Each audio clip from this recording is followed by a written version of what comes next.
Cuando sentimos que el amor asfixia, te controla, quieres dejar de vivir así, pero a la vez temes esa sensación de vacío cuando el otro no está. Nos enseñan que el amor duele, al punto de poner en duda nuestra libertad, dejándonos encadenados. De eso hablaremos el día de hoy, codependencia.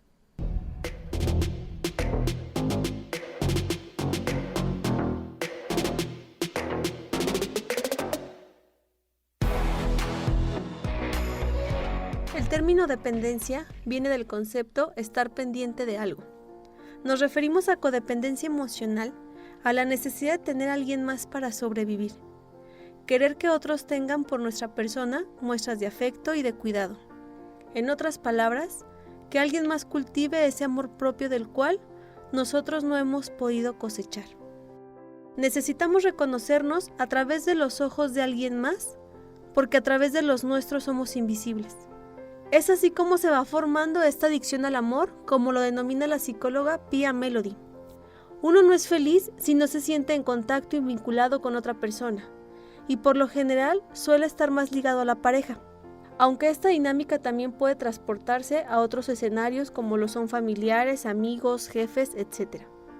Esas famosas frases de ni contigo ni sin ti, te necesito, es que sin ti no soy nada, ¿qué voy a hacer sin ti?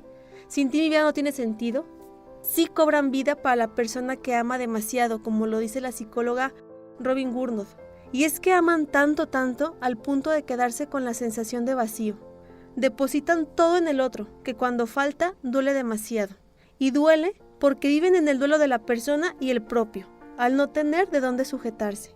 Y ahí se aprende que amar duele, y que uno no puede existir sin la otra persona.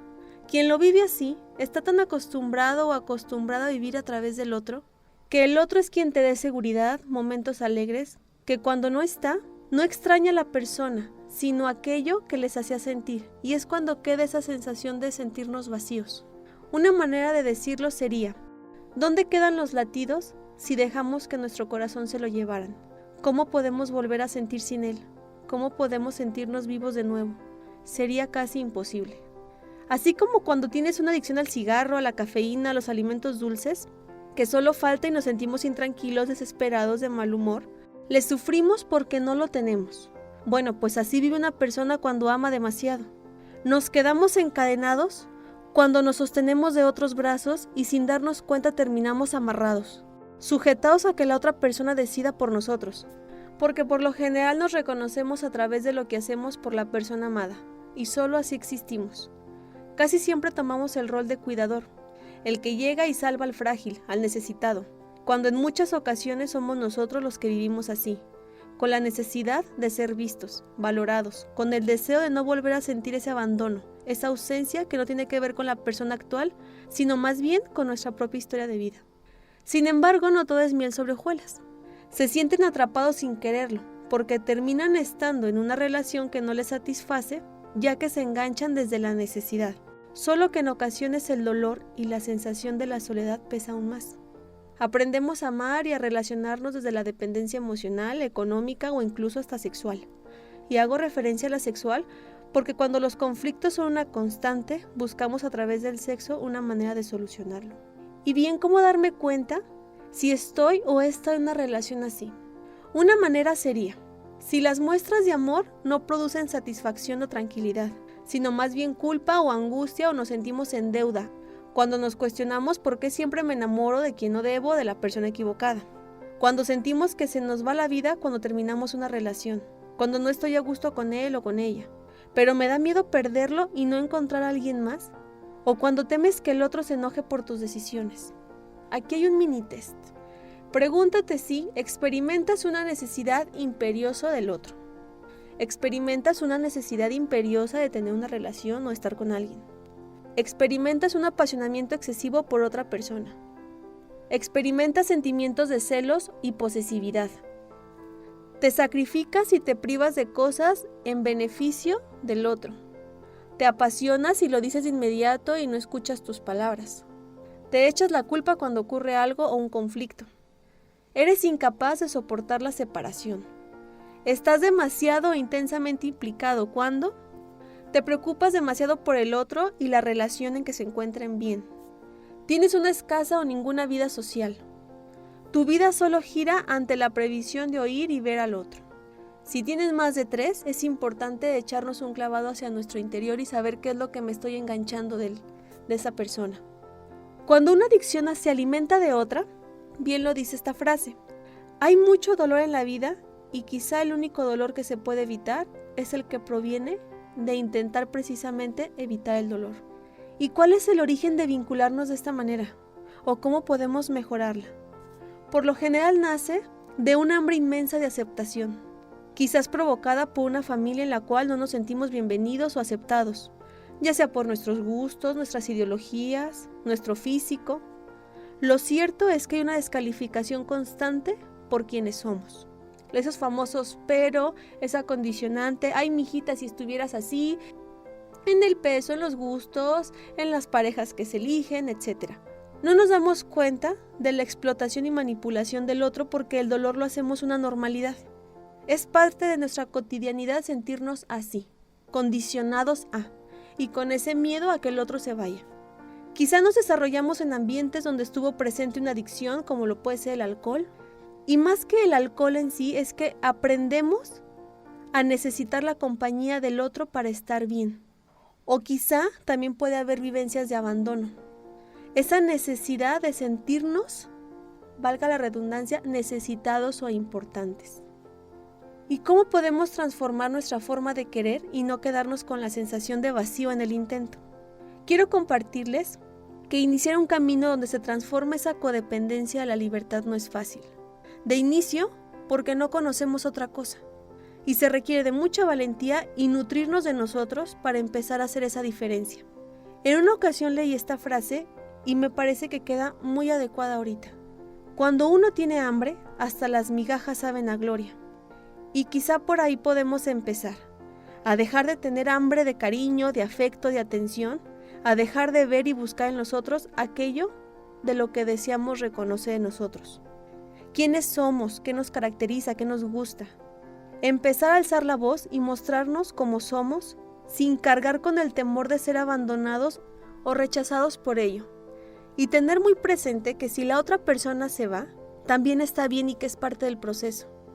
Y quiero decirte que esta parte de dolor inagotable que posiblemente hayas experimentado o experimentes en este momento va a pasar. Es importante mencionarles que van a tener la sensación de una especie de duelo, porque de alguna forma estamos perdiendo algo o a alguien. Estamos perdiendo de lo que nos sosteníamos, de aquella cadena de la que nos enamoramos y que a la vez también nos hacía sentir presos. Voy a contarles un pequeño cuento del elefante de Jorge Bucay, que se encuentra en su libro Unos recuerdos para Demián. Cuando yo era chico, me encantaban los circos y lo que más me gustaba de los circos eran los animales. También a mí como a otros, después me enteré y me llamaba la atención el elefante. Durante la función, la enorme bestia hacía despliegue de su peso, tamaño y fuerza descomunal. Pero después de su actuación y hasta un rato antes de volver al escenario, el elefante quedaba sujeto solamente por una cadena que aprisionaba una de sus patas a una pequeña estaca clavada en el suelo. Sin embargo, la estaca era solo un minúsculo pedazo de madera apenas enterrado unos centímetros en la tierra. Y aunque la cadena era gruesa y poderosa, me parecía obvio que ese animal capaz de arrancar un árbol de cuajo con su propia fuerza, podría con facilidad arrancar la estaca y huir. El misterio es evidente. ¿Qué lo mantiene entonces? ¿Por qué no huye? Cuando tenía 5 o 6 años aproximadamente, yo todavía confiaba en la sabiduría de los grandes. Pregunté entonces a algún maestro, algún padre o algún tío por el misterio del elefante. Alguno de ellos me explicó que el elefante no se escapa porque estaba amaestrado. Hice entonces la pregunta obvia, si está amaestrado, ¿por qué no lo encadenan? No recuerdo haber recibido ninguna respuesta coherente. Con el tiempo me olvidé del misterio del elefante y la estaca. Y solo lo recordaba cuando me encontraba con otros que también se habían hecho la misma pregunta. Hace algunos años descubrí que por suerte para mí, alguien había sido lo bastante sabio como para encontrar la respuesta. El elefante de circo no escapa porque ha estado atado a una estaca parecida desde que era muy pequeño. Cerré los ojos y me imaginé al pequeño recién nacido sujeto a la estaca. Estoy seguro de que en aquel momento el elefantito empujó, tiró y sudó, tratando de soltarse, y a pesar de todo su esfuerzo no pudo. La estaca era ciertamente muy fuerte para él. Juraría que se durmió agotado y que al día siguiente volvió a probar, y también al otro y al que seguía. Hasta que un día, un terrible día para su historia, el animal aceptó su impotencia y se resignó a su destino. Este elefante enorme y poderoso que vemos en el circo no escapa porque cree que el pobre no puede. Él tiene registro y recuerdo de su impotencia, de aquella impotencia que sintió poco después de nacer. Y lo peor es que jamás se ha vuelto a cuestionar seriamente ese registro. Jamás intentó poner a prueba su fuerza otra vez.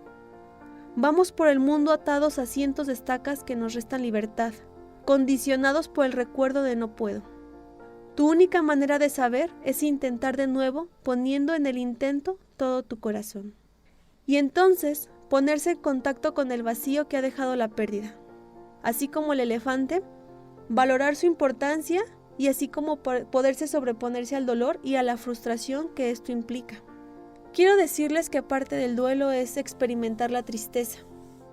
Puede tener muchas expresiones: llanto, pena, melancolía, nostalgia. Pero es importante que se den permisos de estar tristes para llorar. También pueden experimentar o pasar por miedo. Ese famoso ¿qué va a ser de mí? ¿Qué voy a hacer si él se va o si ella ya no está? Incluso el enojo. Y también puedo decirles que parte de esta dinámica de la codependencia es muy común sentir culpa porque lo dejé, porque no estoy ahí, porque le fallé a este compromiso que tenía. Y nos empezamos a tener estas frases de si hubiera hecho esto, si hubiera sido más cariñoso, si hubiera sido más paciente, si hubiera. También pueden experimentar soledad y sentir que por momentos el mundo se acabó. Bien lo dice la tanatóloga Alejandra Sánchez, mexicana: el duelo es inevitable para este camino hacia la libertad y el redescubrimiento de sí mismo. Pero solo atravesando este duelo es como vamos a transformar estas cadenas, a amar en libertad, a sentirnos libres por quienes somos, sin cargar con ese miedo a que el otro ya no esté o nos deje en el camino. Y parte de este duelo, quizá podrían empezar de cómo nutrirnos a nosotros mismos, cómo recibir ese afecto que el otro ya no nos lo va a poder dar. Y yo les pregunto, ¿qué pasaría si todo el trabajo y el esfuerzo que inviertes en los demás lo hicieras para ti mismo? Esa dedicación, esa parte económica, ese tiempo, lo hicieras para tu descanso, para hacer ejercicio, para hacer esa famosa actividad que has postergado por tanto tiempo. ¿Con qué empezarías? ¿Cómo sería tratarte como la persona más importante, pero para ti? Voy a cerrar el episodio con esta oración gestal de la pareja, que así es como podríamos ir experimentando otra forma de relacionarnos desde el amor y no desde el miedo. Yo soy yo y tú eres tú. No te he elegido para que me hagas feliz, pero sí para alcanzar la felicidad con tu ayuda. Es mi exclusiva responsabilidad conocer y respetar mis necesidades, así como escuchar y respetar las tuyas. Cuando nuestras necesidades entren en conflicto, te propongo que demos prioridad a la comprensión frente a la exigencia, a la tolerancia antes del juicio, a la humildad frente a la impotencia personal, al amor en definitiva antes que al miedo. Yo conozco tus debilidades, tus carencias y tus miedos, así como tú conoces los míos. Me comprometo a no usarlos nunca en tu contra, y si en algún momento, que posiblemente ocurrirá, esto se me olvida y pongo a mi ego en lugar prioritario, no te lo tomes muy en serio y ayúdame a reencontrarme con mi intención amorosa. Yo te pido que me permitas atenderte y cuidar tus heridas del alma sin perder de vista que el objetivo último es que alcances tu bienestar desarrollándote como sujeto y objeto de amor. Yo sé que en la medida en que te doy, estoy recibiendo. En la medida en que te cuido, a mí me estoy cuidando. Por último, soy consciente de la enorme dificultad que todo esto entraña, así que me comprometo a no perdonarme en la vorágine del día a día. y a dedicar parte de mi tiempo a observar y compartir cómo evoluciono dentro de nuestra relación. Yo soy yo y tú eres tú. A ti que me escuchas, quiero decirte que no te sientas mal contigo si estás atravesando o en algún momento llegaste a tener una relación así. De alguna forma es como hemos aprendido a amar desde el dolor, a sentir un sacrificio de por medio para sentirnos merecedores de. Nuestra cultura en México, la parte occidental, tiene que ver mucho a valorar al otro, pero no a valorarnos a nosotros mismos porque es concebido como egoísmo. Y que algo me gustaría que te llevaras es que no te quede duda alguna de toda la capacidad y sobre todo la entrega que tienes para amar. Porque si algo no está en juicio, es que has amado demasiado. Espero que este episodio te sirva a conocerte y descubrirte más de ti y desde el amor a relacionarte con los otros. Nos vemos el próximo martes.